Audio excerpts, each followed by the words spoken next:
Hello, Noam. It's really good to see you. It must be morning in Arizona. It's evening here in Islamabad. Are you well? Okay. Excellent. Noam, there's a whole lot of things that I want to talk to you about, but let me start with this. It appears as if the world is retribalizing. We're going back to our primal tribal loyalties, to religion, to nationalism, and you see this just about everywhere.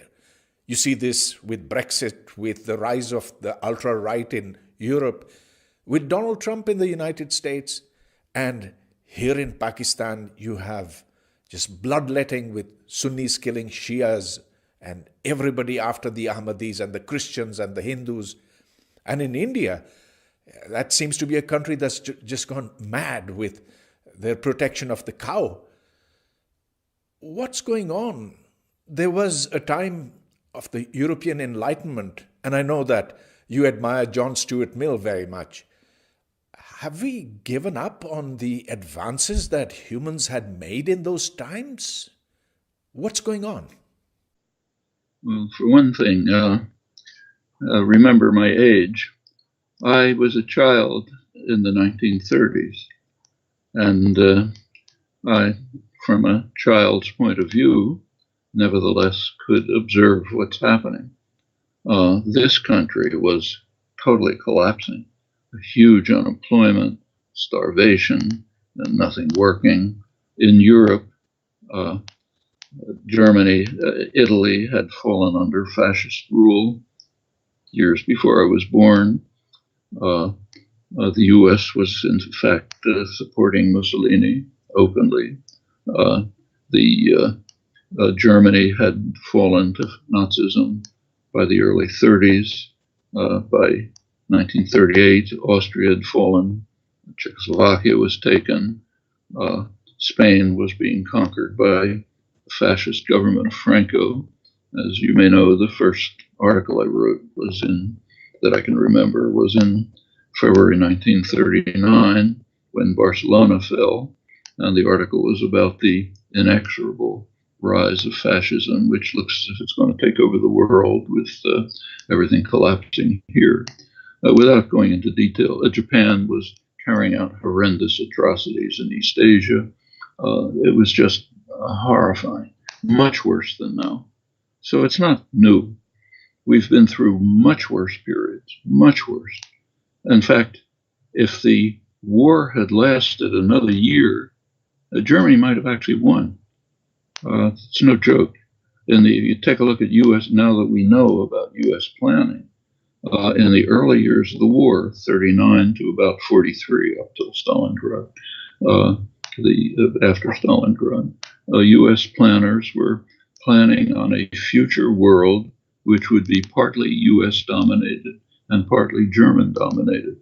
That is, large part of the world, most of Eurasia, would be under Nazism. Are we facing that? I mean, it's bad, but it's not that. So to say that there couldn't have been a harsher attack on the Enlightenment than Nazism, supported by leading figures like Martin Heidegger, who was writing in 1935 that Germany under the Nazis is the only hope of saving the magnificence of the Greek heritage from the barbarians of East and West. I mean, it's bad now, I agree, but not that. So first of all, I think we should keep a sense of proportion. Second, and there are other cases. During the First World War, it was just horrifying. Right after the First World War in the United States, Woodrow Wilson's administration launched a repression, which is the worst repression in U.S. history. Thousands of people were deported, huge numbers imprisoned. The labor movement was destroyed. Independent thought was destroyed. It was a deep, harsh repression. We've never had anything like it since. So you look over history and look a little back further in the 19th century. What was the United States doing? It was running the worst, most hideous system of slavery in human history. It was exterminating the indigenous population step by step. carrying out well into the late 19th century attacks that by now are understood, even by scholarship, to be literally genocidal. Not a pretty history. And the British were administering famines in India, which killed tens of millions of people while there was plenty of food around, but it was imperial policy. Went on till 1943, when Churchill decided that people in England needed white bread and so on. So a couple of million people in Bengal had to die. That was then. It's bad now, but not what's happened before. There's a lot of improvement. And what's happening now? So let's take now. Several things are happening.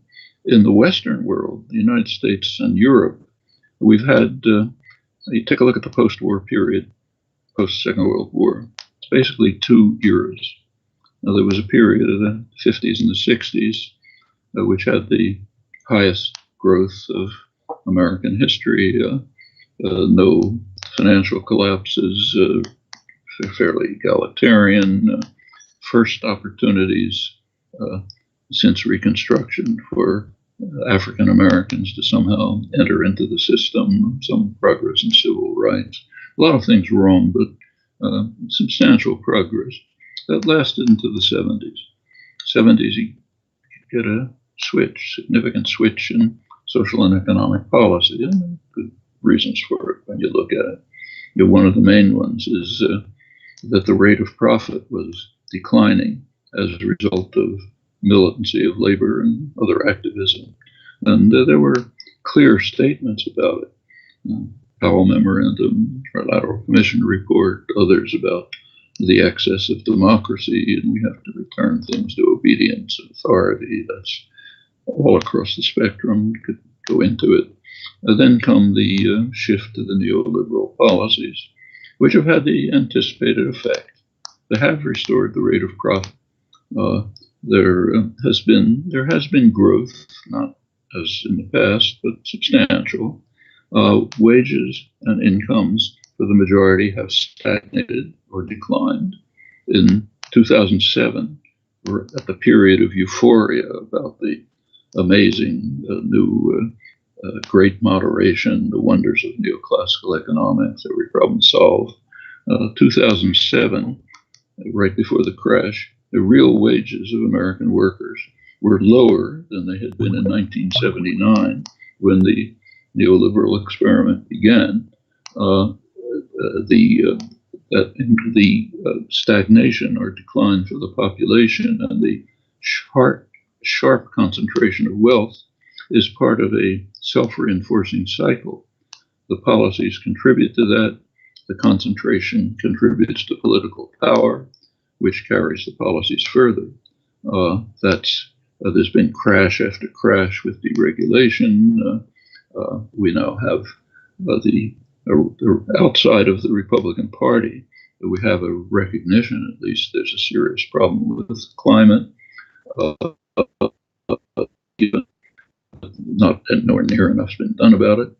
In Europe, in many ways, even worse, the austerity programs in Europe, run by the Troika, have significant. First of all, the whole European system, the way it's designed, is simply undermining democracy. Democratic decision making is being moved from the hands of people through their national states to an unelected bureaucracy.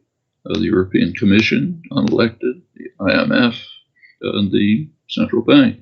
That's it. That's the Troika. The people have almost no say in the policies of their governments that they're living with on important issues, and they know it. You're getting a sense of anger all through Europe and the United States about the centrist institutions, whether they're called center left or center right, but the main establishment institutions like the political parties that have been running the countries forever. Contempt, they're dissolving the French elections. They barely participated. The American elections, the striking fact about the American election was the election of a kind of an anti-establishment Republican. That's not so surprising. But the enormous success of the Sanders campaign, which broke with over a century of U.S. political history, uh, no contribution, mostly bought elections, no contributions from any of the major sources, media disregard or contempt. Most popular politician in the country probably would have won the Democratic Party nomination if it hadn't been for party managers. As the center's collapsing, the reason I think is traceable back to social, political developments that are taking place. There's more. The neoliberal form of globalization that was instituted in the 90s and since has magnified all these problems. It's called free trade, but it's not free trade. It has little to do with trade altogether. Highly protectionist investor rights systems, which are setting working people in competition with one another all over the world. Well, thanks for putting things in perspective. And yes, I'm happy that you see that things are not as bleak as they are. But although what you say has a lot of explanatory power for what's happening in the United States or Brexit and so forth, but it doesn't tell me very much about why the Islamic world has exploded in this rage against the United States, rage against its own self. Why you have these Gaurakshaks in India who are just tearing apart Muslims, and then such peaceful people as the Buddhists. They've gone after the Rohingyas. I just don't understand what's going on. Now, let's take Burma. It was a fairly democratic system through the 1950s, not great, but some kind of parliamentary system. The United States at the time was doing everything it could to attack China. And one of the things was setting up Chinese nationalist and tribal forces in the north of Burma to carry out attacks against China. And that fed back, of course, led to chaos and disruption. Finally, a military dictatorship took over. Okay, that was the end of Burmese parliamentary democracy. It was a horrible military dictatorship.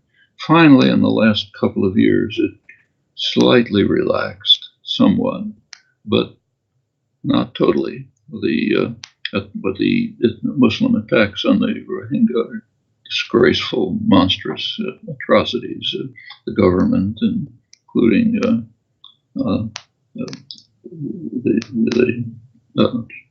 Chomsky, who ought to know better, are supporting it. India's a complicated story. There's not the history can be pretty ugly. I mean, the caste system in India is just a hideous disgrace. Last time I visited India and Pakistan, and you remember, and going from Calcutta to Lahore, the difference was shocking. I don't have to go through it. It wasn't pretty. There's a lot of wealth in India, tremendous wealth, a lot of enlightenment, and a lot of awful things. It's the most extreme mixture of wealth, high culture, enlightenment, and hideous poverty and disgraceful living standards that I've ever seen. Maybe you see something like it in a small Central Africa, but this is a huge country. So it's a very mixed story. Right now there's a regression. In the Islamic world, it's been under attack for hundreds of years. There's been Syria right now is the most awful place. But take a look at Syria 100 years ago. 100 years ago, the Ottomans carried out a horrendous attack against Syrians. Syria probably lost more people during the war proportionally than any other country. 100,000 people were killed, probably. That's Syria. We can go through the rest. It hasn't been an attractive picture. There was a parliamentary government in Iran. What happened to it? Well, it made the mistake of trying to take control of its own resources. So the U.S. Carried out and instigated a coup which instituted the rule of the Shah, who annually was receiving the almost bitter condemnations from Amnesty International and others about his horrendous human rights record. Then came the overthrow of the government, 1979. What did the U.S. do? Immediately supported an Iraqi attack against Iran, gave it strong support, even to the extent of Reagan denying Saddam's responsibility for the awful atrocities against the Kurds, tried to blame it on Iran. The U.S. even permitted Saddam, they gave him a gift that's rarely allowed to anyone. He was allowed to attack an American ship, killing several dozen seamen, and to get away with a tap on the wrist. Real friend. Israel and the liberty is the only analog I can think of. Finally, the U.S. pretty much won the war for Iraq. Hundreds of thousands of Iranians were killed, chemical weapons used. We can go on in country after country. That's been the Middle East. It's not just the U.S., the French, the British, plenty of internal criminals, we can run through it. So now, right now, it's now the worst for the last couple of years, the worst monstrosity has been ISIS. Where'd that come from? Was there ISIS before the United States invaded Iraq? I mean, the invasion of Iraq, among other crimes, incited sectarian conflict, which barely existed before. It's now tearing not only that country, but the whole region apart. One of the outgrowths was ISIS. These things are not happening in a vacuum. You take a look at them, you can see the sources for all of them. They're anything like these things has multiple causes, but among the causes, and often quite significant among the causes, are the actions of the most enlightened states.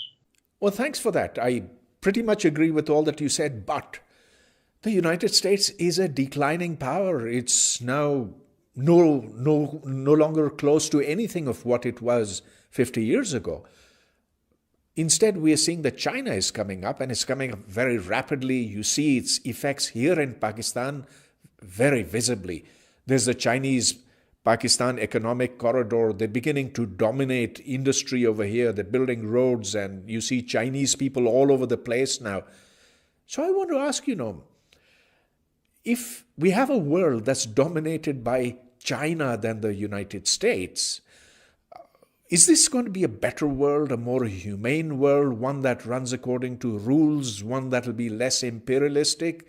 Should we expect a more humane outcome now that the U.S. is in decline? Well, first of all, I don't think it's a remote possibility. I mean, it's true that the United States is a declining power. It's been a declining power since 1949. The peak of U.S. power was in 1945. At that point, the U.S. had maybe almost half the world's wealth, incredible security, controlled the hemisphere, both oceans, opposite sides of both oceans. Other industrial societies had been either devastated or severely weakened. The U.S. economy had boomed during the Second World War. The end of the Depression, industrial production almost quadrupled. They're just sitting on top of the world, in fact, planning to run the world. Well, something happened in 1949, the first blow to this hegemony. The event was called in the United States the loss of China. It took many years before people started noticing there's something a little odd about that phrase. And by now, people will qualify it. But for decades, it was the loss of China. The presupposition being we own the world and we lost China. So that's a terrible thing. It was a major fact in U.S. Domestic policy. The basis for McCarthyism, the harsh repression. When John F. Kennedy was wondering whether to escalate in Vietnam, he was afraid that he'd be accused of the loss of Indochina. This huge attack on American power. And from then on, it declined. By the early 70s, the world was economically pretty much tripolar, with a North American, US-based center, a European, German-based center, and a Northeast Asian, at that point Japan-based center. Not comparable in power, but economically independent, fairly comparable actors. In fact, you may recall in the 1980s, Japan is number one. The fear is Japan's going to take over the world. Well, the United States has somewhat declined since, but at that point, maybe U.S. share of world wealth was maybe 25%, lower than it had been after the Second World War. That's declined somewhat since. Up till things are changing with Trump. Trump may, in fact, contribute to a rapid decline in U.S. power. That's a special phenomenon. He's isolating the United States, even from its close allies. But putting that aside, the long-term tendency, which I suspect is not going to change much, is the U.S. will continue to be militarily just beyond any comparison. Don't even have to talk about it. Economically, a very powerful state, but that's misleading, because in the contemporary globalized system, the system that's developed pretty much since the 90s, with complicated value chains, a corporation, if an Apple computer, the profit is mostly in the United States, but it's put together, assembled in China, mostly under the control of a Taiwanese company. The parts and components come from South Korea, Japan, Taiwan, small enterprises all over the place are making little pieces of it. The offices are in Ireland, so they don't have to pay taxes. That's the biggest company in the world. You take a look at the globalized economy that's developed. Turns out that U.S. corporations own about half the world economy. That's probably even more than U.S. power in 1950. I mean, that's not a measure that's usually used, but it's becoming a significant measure. National accounts still mean a lot, but not what they did 50 years ago. Now, and of course, these corporations are based in the United States, supported in the United States, both with subsidies and militarily and diplomatically and so on. But they pretty much own the world. China's not anywhere near. You take a look at in sector after sector, manufacturing, retail, commerce, whatever you look at, U.S. corporations are one, occasionally two. China's nowhere to be seen. China is a growing, developing power, but it's a poor country. Take a look at rankings in the UN Development Index. I think it ranks around 90th or something. Has enormous internal problems that the West doesn't have. Enormous ecological problems. Has demographic problems. There was a bump of demographic bump for about 20 years of people of working age, of people of work, males mostly, but females too, of working age. It's declining. It's moving significantly in many directions, but has enormous problems. What China is doing, and Pakistan is part of this, is expanding its system of social and economic control to the West. That's been going on for some years with the Shanghai Cooperation Organization, and now the New Silk Road projects goes into Pakistan, building a new port, Gwadar port, to try to avoid the stranglehold that the U.S. and its allies have on the Malacca Straits, for oil going to the West. And this is going to expand. India is now part, Pakistan, Iran will sooner or later probably reach Turkey, into Europe, and Eastern Russia, Siberia is part of it. And that's building the Asian Development Bank, Shanghai, is going to become more and more important. Almost every country outside the United States, including U.S. allies, is participating. The U.S. withdraws from world affairs very sharply under Trump, but it's been going slowly. Chinese influence will, of course, increase. Is it benign? Far from it. Chinese developments in Africa are, they do build things which the Africans can use, but the British did that in India too. It's the overall effect is pretty ugly, and you can expect it to be the same. But I don't think it's anywhere near a power on anywhere near the scale of the United States or likely. Well, once upon a time, the United States had the power to make and break governments here in Pakistan, and the US was all over the place. They gave arms to, they gave fighter jets, destroyers, whatever, to the army, navy, and so forth. And they had enormous power. But that's no longer true. Now it's a fading presence over here. Instead, you see that it's the Chinese fighter jets, which the Pakistan Air Force has, and China is everywhere, and it's sweeter. Our friendship is sweeter than honey and higher than the Himalayas and all that sort of stuff. Should thinking Pakistanis be worried about what's going on in terms of our relationship with China?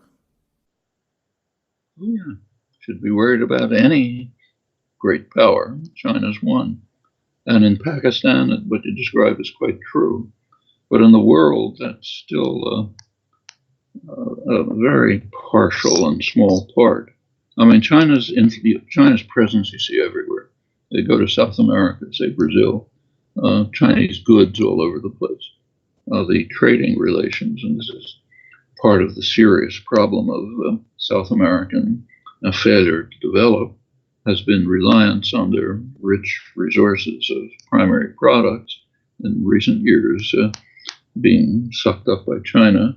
In return, China sends cheap manufacturing goods which undermine domestic manufacturing and industry. So, yeah, that's a real problem.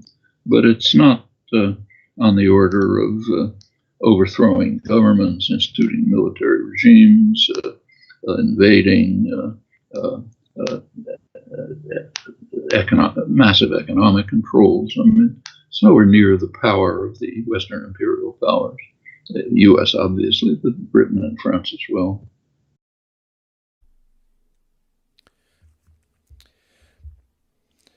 No, here in Pakistan, nobody seems to be worrying about nuclear weapons very much, but we've entered an extraordinarily dangerous phase where we have exchanges of artillery fire across the line of control practically every day. And then on the other hand, Pakistan has gone in for tactical nuclear weapons, which are relatively easy to use and very hard to control.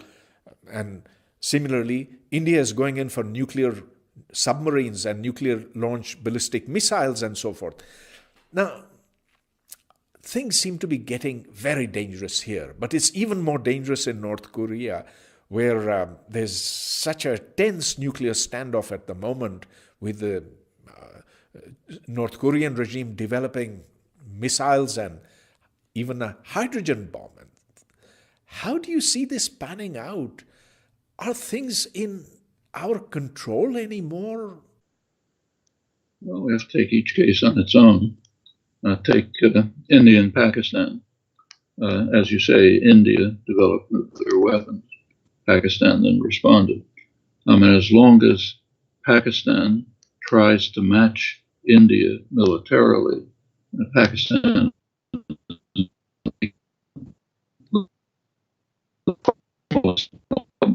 they just can't compete with India. They can't match India. The only way they can nuclear weapons program, which is a devastating threat not only to South Asia but to the world. So how did Pakistan at first? Are you still hearing me? Because it says your internet. Yes. You can. Well, at first, the United States opposed Indian nuclear weapons development. And at least formally, it did so up until the George Bush administration, which decided to support it. Various trickery, which we don't have to go through, but it ended up effectively giving U.S. support for Indian nuclear weapons, and indeed twisting the arms of the International Nuclear Control Group to get them to kind of authorize it. And what about Pakistan? In the 1980s, under Zia-ul-Haq, Pakistan began to develop nuclear weapons. The Reagan administration pretended that they didn't know. It's inconceivable that they didn't know, with all their intelligence assets in Pakistan. Defies belief. But they pretended they didn't know, because they wanted to keep funding Pakistan to carry out their policies in Afghanistan, which had nothing to do with helping the Afghans. The CIA chief in Islamabad, as you may recall, made that very explicit. He said, "We're not there to help the Afghans. We want to harm the Russians. We want to make the Russians bleed." So for that, they destroyed Afghanistan and watched silently while Pakistan developed nuclear weapons. Now, the basic conflict, correct me if you think this is wrong, but it seems to me the basic India-Pakistan conflict is probably over Kashmir. And until that's settled in some fashion, and I think you can imagine settlements, actually Iqbal Ahmed had sensible proposals for settlement. I think they could be pursued. If they could be pursued, then maybe India and Pakistan could relax the military confrontation and maybe move towards what ought to happen all through the world, and has partially happened already, setting up of nuclear weapons-free zones. You could imagine moving to a South Asian nuclear weapons-free zone, as has happened in the Western Hemisphere, apart from the US and Canada. The Pacific, in Africa, almost.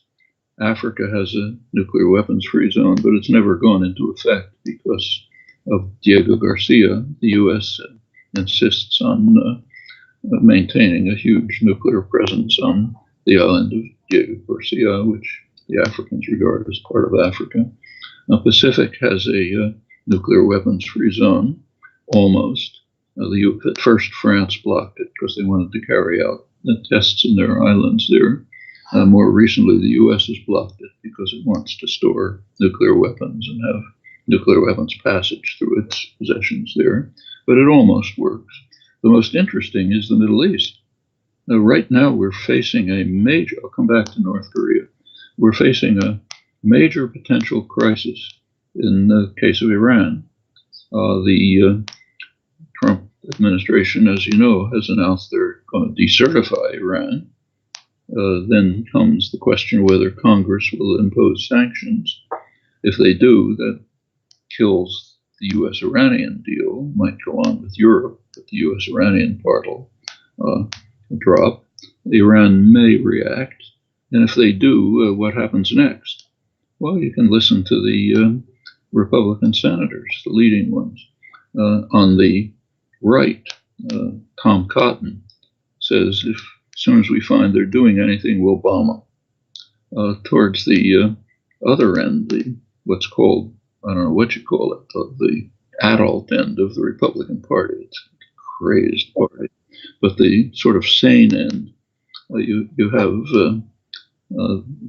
Bob Corker, just retired because he can't handle the craziness. What he said is our strategy is to try to drive Iran into some kind of violation. And if they carry out a violation, then boom, that's the sane side. That's what we're facing in Iran. What's the problem with Iranian weapons? Well, U.S. intelligence has made it very explicit. They say the problem is it'll be part of their deterrent strategy. And the rogue states, the United States and Israel, can't tolerate a deterrent. I mean, he didn't say that, of course, I'm adding it, but that's what it comes down to. So it'll be part of nobody sane thinks they're going to ever use nuclear weapons. It could be a deterrent. And the states that like to rampage freely in the region don't want to have deterrents around.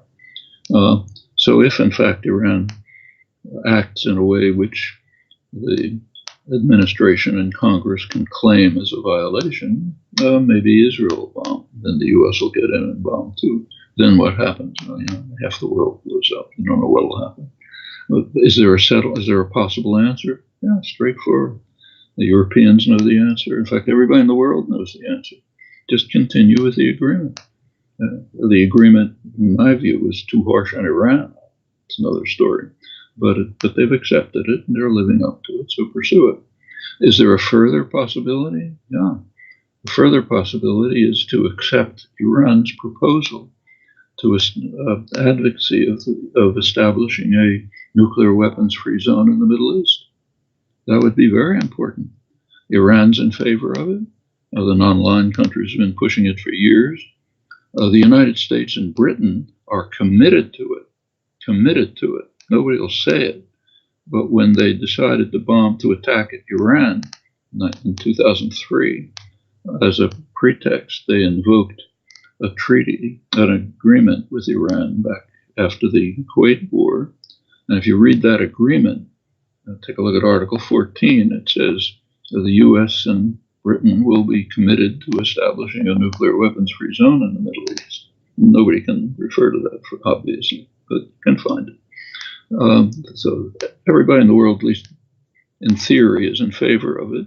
It never happens because the U.S. blocks it at every nuclear review session, every one of the periodic nuclear review sessions, last one in 2015. But is that a possible? And of course, everybody knows why, exactly why. It would mean that Israel's nuclear weapons would have to come under international inspection. And the U.S. won't accept that. Israel, of course, won't. So is there a long-term solution there? Yeah, possibly. We've covered most of the world except for North Korea. Is there a possible solution there? Yeah. And in fact, everybody knows what it is, except the Chinese proposal with Russian support and North Korean acquiescence for what's called a double freeze. North Korea freezes its nuclear weapons programs. The United States calls off threatening military maneuvers on North Korea's borders, like nuclear-capable bombers flying right at the border, and that sort of thing. And the North Koreans have some memories. Don't have to go into it, but North Korea was absolutely wiped out in a savage assault, mostly after the war had settled down at the 38th parallel. Just pure savagery, brutality, real crimes, and they remember it, like bombing dams and so on and so forth. So that's a first step in a solution. What comes next? Negotiations, diplomacy. Could they succeed? Yeah, they could. In fact, if you look at the record, no time to go through it, but every time when there have been repeated times when an agreement was reached, in fact, in 2005, even an agreement in which North Korea agreed to dismantle its program in return for some concessions by the West, like the United States, that means, like an ending of the threat of aggression, providing a low uranium enrichment plant for research and medical purposes, not interfering with financial actions and so on. The Bush administration immediately backed off it. So North Korea started building weapons again. And in fact, it's a horrible place, no doubt, but it's been playing a kind of tit-for-tat diplomacy. That could continue. So there are possible answers there, too. The sunshine policy of South Korea for a time was a move towards relaxing tensions, commercial, cultural, other interactions might break into the North Korean system, which is hideous, no doubt, but the regime is committed to survive, to its own survival, not surprisingly, and there is also committed to economic development. There has been some economic development in the past years that can be exploited as a move towards more peaceful relations, maybe denuclearization of that region. So I think everywhere you look, in fact, what about the major nuclear powers? Well, as I don't have to tell you, they are committed on the Non-Proliferation Treaty to good faith efforts to eliminate them. with enough pressure, I think maybe that could happen. So I think it's a horrible threat and danger, but it's not out of human control. It's all under human control, every point. It's quite incredible, Noam, that you wrote your first article in 1939. You've had a lifetime of activism. You've been fighting against all the wrong things that the United States has done. But do you see the world as being better today as compared to, let's say, the end of the Second World War, which we can leave out as a period of major atrocities? But subsequent to that, do you see any kind of hope or improvement as time has gone on? You know, there's Steven Pinker's book, The Better Angels of Our Nature, and of course you must be familiar with it. He says that over the last 5,000 years or so, or since recorded human history, we've been steadily improving. Is that the case? If we look around, it doesn't seem to be so. What do you say about that? Well, let's put that book aside. I think it has many deep problems, but part of it is correct. Since one major part is that since 1945, the European countries have recognized that they cannot play their favorite game anymore. For centuries, Europe was the most savage place in the world. Horrible. I mean, the 30 Years' War in the 17th century, it probably killed a third of the population of Germany. The European savagery then expanded over much of the world with consequences I don't have to describe. But it was recognized, and the last paroxysm was, of course, the Second World War. And it was recognized by 1945 they can't play that game anymore. If there's a major war among European powers, we're all dead. Okay, that's finished. So Europe has been at peace, which is not a small thing if you look at the past centuries. That's a huge thing. Another element that's true is I don't think it has anything to do with the better angels of our nature. I think it has to do with the worst devils of our nature, which created means of destruction which will wipe us all out. And recognition of that is, I think, a major factor in this very significant change. I should say the scholarly literature has a different explanation. They say it's democracy and so on. Skeptical about that. Another true thing is that since the Enlightenment, there has been among a sector of the population a period of advance of rationality, moral commitment, recognition of human rights, and so on. But we should remember that the period of the Enlightenment and afterwards was the worst period of Western imperialism, with horrible consequences all over the world. I mean, the Western Hemisphere, population of maybe 80 million people went down to hundreds of thousands. But in the northern part, maybe 18 million down to maybe 1 million or something. A huge slaughter, not for all kind of reasons. That was the period of enlightenment. But for part of the world, it is quite true that there was significant moral, intellectual progress, and it's extended. In the last, I think, take the United States, country I know best, obviously. It's a much more civilized country than it was 50 years ago, in many respects. The women's rights, for example, enormous change. Civil rights are pretty awful, but there's some improvement. Opposition to aggression has increased substantially. When the U.S. invaded Vietnam, there was no protest. Who cares? Worst crime since the Second World War. It took years before any protest developed. Now, that's changed. There's also the beginnings, much too late, but the beginnings of serious concern about environmental catastrophe, which is going to do us in unless significant steps are taken. And finally, there's growing recognition of that. No means enough, but some. I mean, all of this is progress. There's not total progress. There's also regression. Things go in all directions.